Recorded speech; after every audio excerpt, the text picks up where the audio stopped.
Hello student, today I am going to explain you the remaining part of strategies for enhancement in food production. Hybridization, the crossing or mating of two genetically dissimilar individuals. तो इसमें cross किया जाता है दो individual का जो कि genetically क्या होते हैं, डिसिमिलर होते हैं, और इनके क्रॉसिंग से जो रिजल्ट मिलेगा उसको हाइब्रिड कहेंगे, और ये जो प्रोसेस होगी इसको हाइब्रिडाइजेशन कहेंगे। Objectives of hybridization: transfer of one or more character into a single varieties from another variety or other varieties।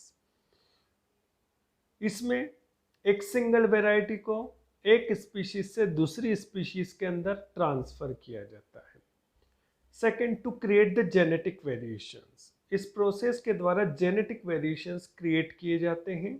Third one, to increase the productivity in crop plants, crop plants जो होते हैं, फसलों वाले जो पौधे होते हैं, इस प्रोसेस के द्वारा उनकी प्रोडक्टिविटी को इंक्रीज किया जाता है, बढ़ाया जाता है।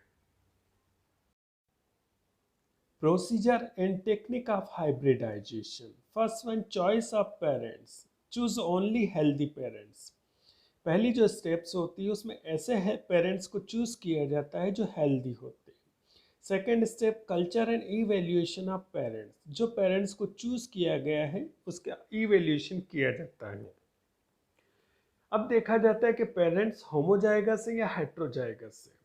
होमोजाइगस इस प्रोसेस के लिए रिक्वायर्ड होते हैं। अगर हेट्रोजाइगस पेरेंट्स होंगे तो उनका जो हाइब्रिड्स होगा तो उसके अंदर जब सेग्रीगेशन की प्रोसेस होती है तो उनकी जो वैरायटीज होती है, उनका जो स्पेसिफिक कैरेक्टर होता है वो लॉस हो जाता है, खत्म हो जाता है, वो नेक्स्ट जनरेशन तक नहीं पहुंच पाता। कहने का मतलब वो हाइब्रिड में वो कैरेक्टर नहीं पहुंच पाएगा, इसलिए हमेशा होमोजाइगस पेरेंट्स को ही सिलेक्ट किया जाता है। Emasculation, the removal of anther or pollen before their dehasement is called emasculation।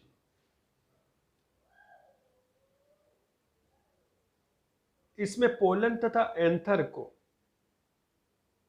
Remove कर दिया जाता है उसके डीहेसमेंट प्रोसेस के पहले। इस प्रोसेस को इमेस्कुलेशन कहते हैं। This process perform by following steps, इस प्रोसेस को करने के लिए आप निम्न स्टेप्स को यूज कर सकते हैं। आपको अगर एंथर और पोलन ग्रेन्स को रिमूव करना है तो आप सीजर या फॉर्सेप्स के द्वारा भी रिमूव कर सकते हैं।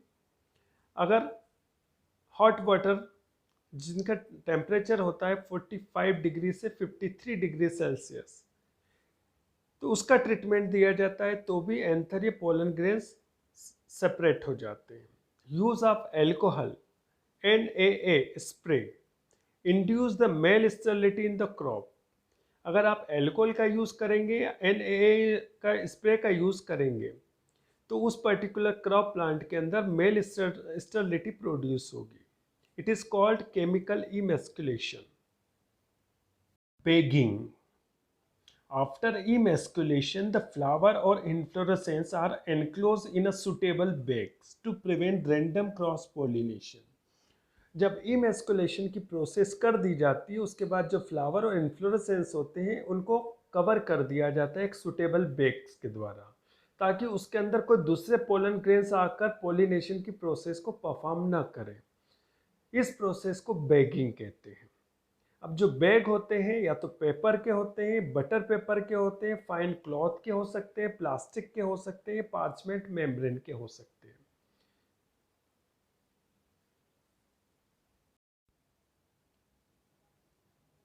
क्रॉसिंग और pollination, in this process selected pure pollen grains put on the stigma of flower. इस प्रोसेस के अंदर जो आपने प्योर पोलन ग्रेन्स को सिलेक्ट किए हैं उसको फ्लावर के स्टिग्मा के ऊपर छोड़ देना है, ड्रॉप कर देना है या रख देना है। इस प्रोसेस को क्रॉसिंग या पोलिनेशन कहते हैं। Next one, labelling, after crossing following info mention, जब क्रॉसिंग की प्रोसेस हो जाती है, पोलिनेशन की प्रोसेस हो जाती है, तो फॉलोइंग जो इन्फॉर्मेशन होती है उसको मेंशन किया जाता है। First one, sources, variety and characteristic of parents plant, parents plant के अंदर क्या वैरायटी और क्या कैरेक्टरिस्टिक है तथा वो कहाँ से मिले हैं, ये सब चीज़ें मेंशन की जाती है।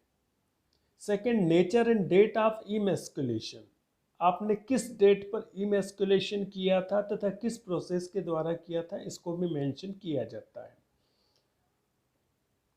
Third one, date of artificial crossing, आपने जो आर्टिफिशियल क्रॉसिंग किया था उसकी डेट भी मेंशन की जाएगी। And last one, reference number on the field book, field book के अंदर रेफरेंस नंबर को भी मेंशन किया जाता है।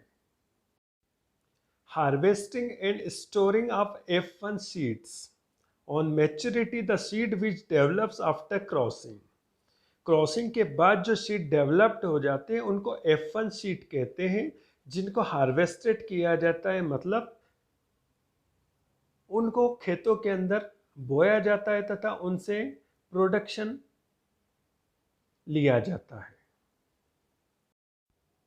Merits and demerits of hybridization. First one, merits, इस प्रोसेस के क्या लाभ हैं? Hybrid variety have higher yield potential than the variety developed by the other means,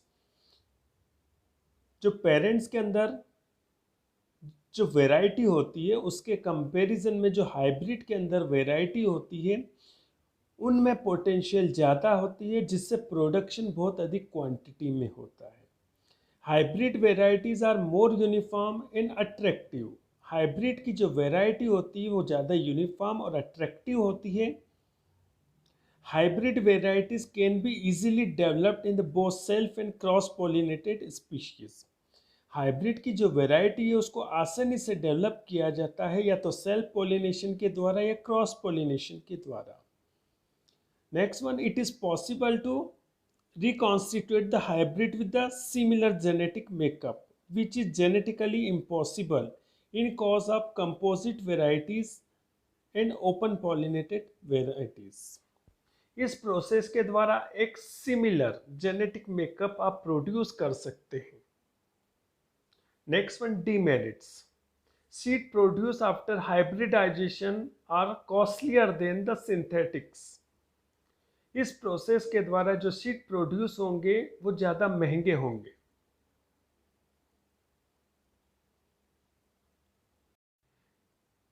types of hybridization, there are 3 types of hybridization. First one, intra specific hybridization, the cross between 2 varieties और सब species of same species, तो यहाँ crossing किया जाएगा 2 variety में। अब ये जो 2 वेराइटीज होगी उनकी स्पीशीज सेम होगी लेकिन सब स्पीशीज कैसी होगी, डिफरेंट होगी।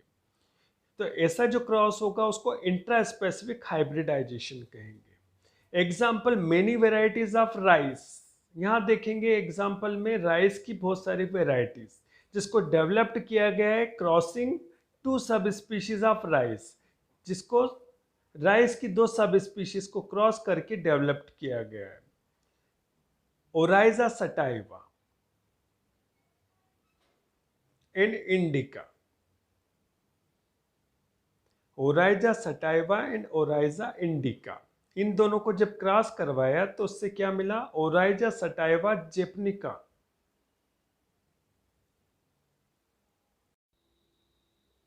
Interspecific hybridization, crossing between 2 different species of the same genus is called interspecific hybridization. यहाँ जो क्रॉस करवाया जाता है 2 स्पीशीज के बीच में, उनका जीनस सेम होता है लेकिन स्पीशीज डिफरेंट होती है, तो जब 2 डिफरेंट स्पीशीज के बीच में क्रॉस होता है तो उसको इंटर स्पेसिफिक हाइब्रिडाइजेशन कहते हैं। Example, cross between the Brassica oleracea and Brassica nigra, Brassica oleracea तथा ब्रेसिका नाइग्रा 2 डिफरेंट स्पीशीज है लेकिन इनका जो जीनस है वो सेम है। Example, origin of Brassica carinata for interspecific hybridization of Brassica oleracea and Brassica nigra, तो यहाँ जो पेरेंट्स हैं दोनों स्पीशीज अलग अलग है लेकिन जीनस इनका सेम है। पहली जो स्पीशीज है ब्रेसिका ओलेरेशिया, जो डिप्लॉइड है जिसमें नंबर ऑफ क्रोमोसोम 18 है। दूसरी है ब्रेसिका नाइग्रा, ये भी डिप्लॉइड है, 2n है और इसमें नंबर ऑफ क्रोमोसोम 16 है। जब इनको क्रॉस करवाया तो F1 प्लांट जो मिले वो हाइब्रिड थे जिसमें नंबर ऑफ क्रोमोसोम 17 है और कंडीशन है हैप्लॉइड। और ये जो F1 हाइब्रिड है ये स्टेराइल है, मतलब रिप्रोडक्शन करने में एबल नहीं है। जब इन हाइब्रिड के ऊपर कोल्चिसिन का ट्रीटमेंट दिया, मतलब कोल्चिसिन का छिड़काव किया, स्प्रे किया, जिससे ये जो स्टेराइल हाइब्रिड है फर्टाइल में कन्वर्ट हो गया, जिसका नाम था ब्रेसिका कैरिनाटा, जो कि डिप्लॉइड है और नंबर ऑफ क्रोमोसोम इसमें 34 है। Third, intergeneric hybridization, the cross between two different genus of same family. अब यहाँ पर जो जीनस होंगे वो डिफरेंट होंगे लेकिन फैमिली जो होगी वो सेम होगी। तो जब दो डिफरेंट जीनस के बीच में क्रॉस करवाया जाता है तो उसको कहते हैं intergeneric hybridization. Example, radish and cabbage cross, wheat and rye cross, the cross between radish and cabbage। तो दो पेरेंट्स हैं, एक है रेफेनस सटाइवस और दूसरा है ब्रेसिका ओलेरेशिया कैपिटाटा। जब इन दोनों को क्रॉस करवाया तो जो F1 प्लांट बने ये हाइब्रिड थे और कैसे थे, स्टेराइल थे। जब इनके ऊपर स्प्रे किया गया है कोल्चिसिन का तो ये जो हाइब्रिड स्टेराइल थे कन्वर्ट हो गए फर्टाइल में। अब जब फर्टाइल में कन्वर्ट हो गए तो न्यू स्पीशीज बनी जिसका नाम है रेफेनो ब्रेसिका, जो कि कैसी है, फर्टाइल है। The cross between the wheat and Roy, जब गेहूं का राई के साथ क्रॉस किया जाता है तो जो F1 हाइब्रिड बनेंगे और F2 हाइब्रिड बनेंगे वो कैसे बनेंगे। यहाँ दो पेरेंट्स हैं, एक है ट्रिटिकम एस्टिवम जो कि डिप्लॉइड है जिसमें नंबर ऑफ क्रोमोसोम 42 है। दूसरा है सिकेल्स रेल जो कि राई है, ये भी डिप्लॉइड है और नंबर ऑफ क्रोमोसोम 14 है। जब इन दोनों का क्रॉस करवाएंगे तो F1 जो प्लांट बनेंगे वो ट्रिटिकेल होंगे जो कि कैसे होंगे, डिप्लॉइड होंगे और नंबर ऑफ क्रोमोसोम 28 होंगे। अब जो ट्रिटिकेल होता है वो कैसा होता है, स्टेराइल होता है। तो इसके ऊपर स्प्रे किया जाएगा कोल्चिसिन का जिससे ये ट्रिटिकेल स्टेराइल से कन्वर्ट हो जाएगा फर्टाइल में। तो F2 जो प्लांट बनेंगे वो ट्रिटिकल फर्टाइल बनेंगे, डिप्लॉइड कंडीशन होगी और नंबर ऑफ क्रोमोसोम होंगे 56। अब ट्रिटिकल जो बना है वो व्हीट की स्पीशीज है। अब आप बोलते हैं, अब आप सोचोगे कि जब व्हीट और राई का क्रॉस बना किया तो कोई न्यू वैरायटी क्यों नहीं फॉर्म हुई। तो यहाँ पर रूल अप्लाई होता लॉ ऑफ डोमिनेंस का। जो क्रोमोसोम ज़्यादा पावरफुल होंगे वो स्पीशीज न्यू बने स्पीशीज बनेगी, वो अपने पेरेंट्स के इक्वल बनेगी। तो यहाँ पर कौन से जीन्स ज़्यादा पावरफुल थे, ट्रिटिकम एस्टिवम के।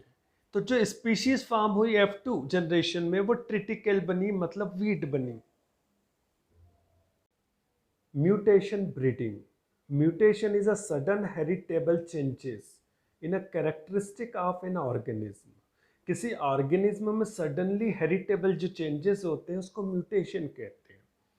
सच changes occur due to the change in the gene और क्रोमोसोम। ये जो चेंजेस होते हैं तो एक्चुअली किस में होते हैं, या तो उस ऑर्गेनिज्म के जीन्स में होंगे या क्रोमोसोम्स में होंगे। म्यूटेशन में भी स्पॉन्टेनियस या इंड्यूस। जो म्यूटेशन होता है अपने आप भी हो सकता है या उसको प्रेरित भी किया जा सकता है, इंड्यूस भी किया जा सकता है। The utilization of induced mutation for crop improvement is known as mutation breeding। Crop के इंप्रूवमेंट के लिए जो म्यूटेशन इंड्यूस किए जाते हैं उसको म्यूटेशन ब्रीडिंग कहते हैं। म्यूटाजेन्स, म्यूटेशन क्रॉस by some agent is called mutagens. Mutation की जो प्रोसेस है कुछ एजेंट्स के द्वारा परफॉर्म की जाती है, उन एजेंट्स को म्यूटाजेन्स कहते हैं। Example, physical mutagens, ultraviolet rays, X rays, and gamma rays. तो इन रेस के द्वारा भी म्यूटेशन किसी ऑर्गेनिज्म में इंड्यूस किया जा सकता। Secondly chemical mutagens, nitrous acid, mustard gas, ethyl methyl sulphonate, nitromethyl urea etcetera, इन केमिकल के द्वारा भी ऑर्गेनिज्म के अंदर म्यूटेशन को इंड्यूस किया जा सकता है। Sabarmati, Sonora and Pusa Lerma variety of wheat. Sabarmati, Sonora, Pusa Lerma ये सब किसकी वेराइटी? गेहूं की। और इनको इंडिया में डेवलप किया है किस प्रोसेस के द्वारा? म्यूटेशन प्रोसेस के द्वारा।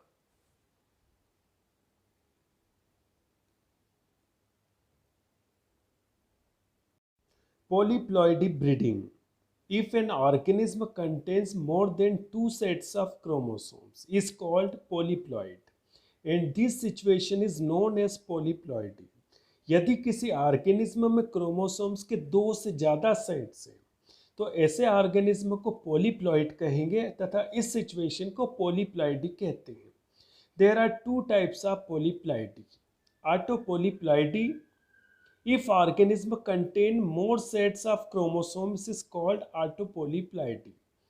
यदि किसी ऑर्गेनिज्म के अंदर क्रोमोसोम्स के सेट दो से ज़्यादा हैं तो उस कंडीशन को ऑटोपोलीप्लॉइडी कहेंगे। This occur due to the irregularities of meiosis and gametogenesis. अब ये प्रोसेस, ये पोजीशन कब आती है? जब गैमेटोजेनेसिस की प्रोसेस में मियोसिस होता है और वो जो मियोसिस डिवीजन इरेगुलर हो जाए तो उसके कारण ऑटोपोलीप्लॉइडी ऑकर्स होती है। Significance of autopolyploidy, seedless grapes and banana are example of autopolyploidy. जो अंगूर जो बीज रहित होते हैं और जो बनाना जिसमें बीज नहीं पाया जाता है, इन दोनों को जो ऑब्टेन किया था वह ऑटोपोलीप्लॉइडी प्रोसेस के द्वारा किया गया था। Large size of watermelon, starting में जो वाटरमेलन प्रोड्यूस होते थे वो उनका साइज होता था छोटा, लेकिन ऑटोपोलीप्लॉइडी के द्वारा अब जो वाटरमेलन आपको ऑब्टेन होते मिलते हैं उनका साइज होता है लार्ज। तो लार्ज साइज के जो वाटरमेलन मिलते हैं वो ऑटोपोलीप्लॉइडी के द्वारा मिलते हैं।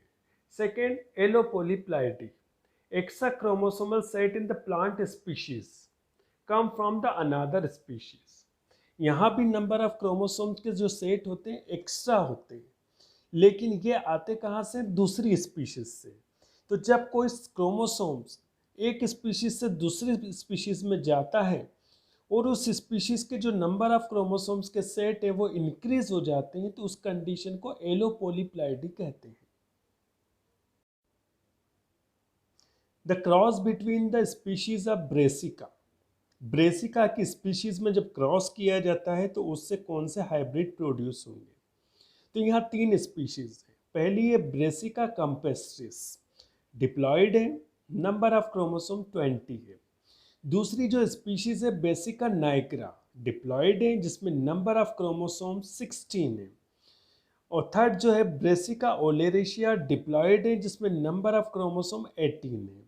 जो ब्रेसिका कंपेस्ट्रियस है उसको डबल ए से, जो ब्रेसिका नाइग्रा है उसको डबल बी से, तथा ब्रेसिका ओलेरिया डबल सी से डिनोट किया गया। तो जब ब्रेसिका कंपेस्ट्रिस का क्रॉस ब्रेसिका नाइग्रा से करेंगे तो जो हाइब्रिड मिलेगा वो ब्रेसिका जेंशिया मिलेगा, जो डिप्लॉयड होगा जिसमें नंबर ऑफ क्रोमोसोम होंगे 36 और इसको डिनोट किया जाएगा capital A capital A capital B के द्वारा। अब second cross, Brassica campestris cross with the Brassica oleracea, तो जो हाइब्रिड बनेगा वो ब्रेसिका नेपस का बनेगा, जो डिप्लॉयड है जिसमें नंबर ऑफ क्रोमोसोम होंगे 38 और इसको डिनोट करेंगे कैपिटल ए कैपिटल सी के द्वारा। Third cross between the Brassica nigra with Brassica oleracea, तो जब इन दोनों का क्रॉस करेंगे तो जो हाइब्रिड स्पीशीज मिलेगी वो ब्रेसिका कैरिनाटा मिलेगी, जो डिप्लॉयड होगी और नंबर ऑफ क्रोमोसोम होंगे 34 और इसको डिनोट किया जाएगा कैपिटल बी कैपिटल सी के द्वारा।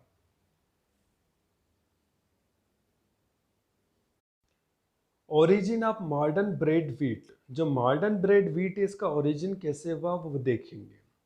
एक स्पीशीज है ट्रिटिकम मोनोकोकम, जिसको डिनोट करेंगे कैपिटल ए के द्वारा। ये डिप्लॉयड है, जिसमें नंबर ऑफ क्रोमोसोम 14 है।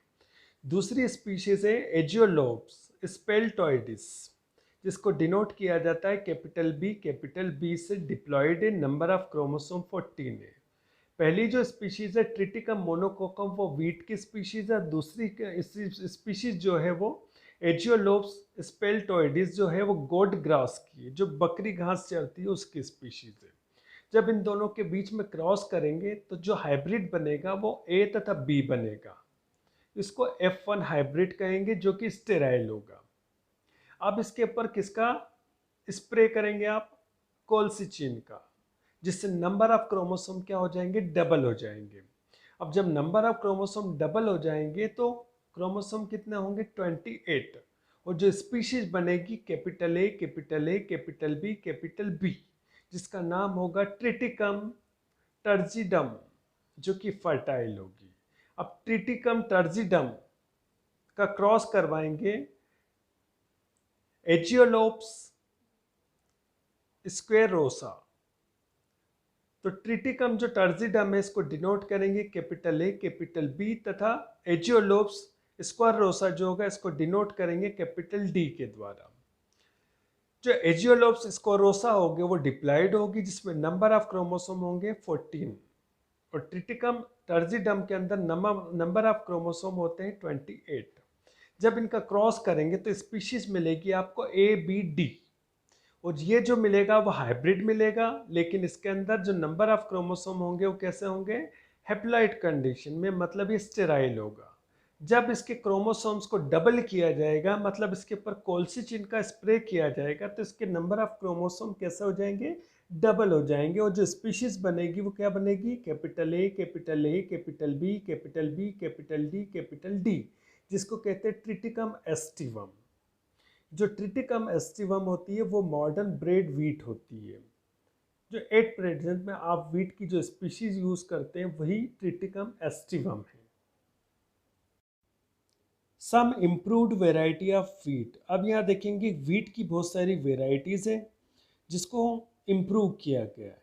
पहली है कंचन, दूसरी है राज 1555, तीसरी सोनालिका 4 स्वाति, सुजाता, सरबती, सोनेरा 64, यूपी 2382, यूपी 1109, लर्मा रोजो, डुरम HD 2329, HD 2285 एक्सेट्रा। ये सभी स्पीशीज वीट की है जिनको इम्प्रूव किया गया है। सम इम्प्रूव्ड वेराइटीज ऑफ मेज, मक्का की कुछ वेराइटी जिसको क्रॉस करके दो इम्प्रूव किया गया है। पहली है जिया मेज इवर्टा, जिसको पॉपकॉर्न कहते हैं। सेकंड जिया मेज सेकेरेटा, जिसको स्वीट कॉर्न कहते हैं। थर्ड वन जिया मेज एमाइलिसिया, जिसको सॉफ्ट कॉर्न कहते हैं। जिया मेज डेंटेटा, जिसको डेंट कॉर्न कहते हैं। जिया मेज सेराटीना, जिसको मोमी कॉर्न कहते हैं। और लास्ट वन है जिया मेज इंडूराटा, जिसको फ्लिंट कॉर्न कहते हैं।